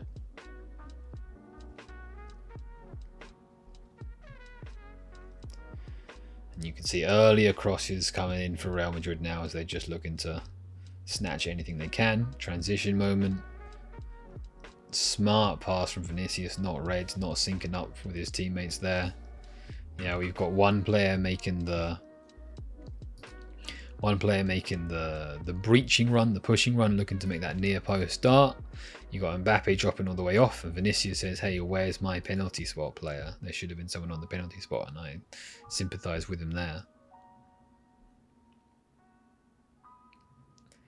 Celta having an easier time finding the ball into midfield there, just direct from the centre back. You also see wing back not supporting the run. Huge switch. Yeah, now, so where we talked before about the Real Madrid intensity lifting up, they're getting more aggressive, getting more intense, trying to chase the game. Now we see the flip side. Okay, now 90 minutes are gone. They're frustrated, and now they're just conserving their energy for one last counter-attack. Getting outworked, outrun. Just a little too sloppy to take advantage. Like, if that pass comes off here, then, like, if he gets this ball free, then there's both the direct pass and the wide pass in that 2v1 against one defender scenario, but just lacking. Again, this is what I'm talking about in terms of like the physicality advantage for Real Madrid. And Celta give up a foul to suppress the counter-attack.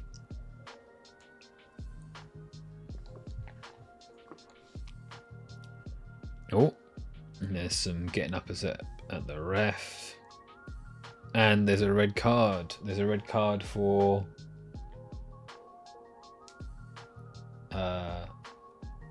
Carreras, centre back. So that's two members of the back line sent off for Real Madrid, and the player on the bench, Endrick, also, who hadn't come on yet. Is that right? What a mess. So now 2-man advantage for Celta. And look at the situation they find themselves in here. Outside pass, spare man on the edge of the box, reverse pass, and then just walked past the goalkeeper. Is that given? Yeah, so eventually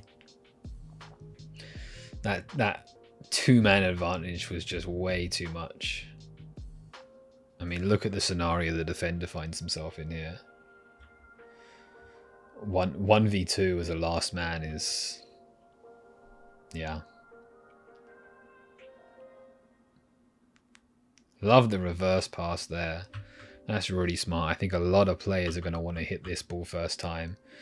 But seeing the counter movement is really promising, really impressive, even with the 2-man advantage. And that's the game, really. You know, there's an extra few seconds here, a couple of minutes here, but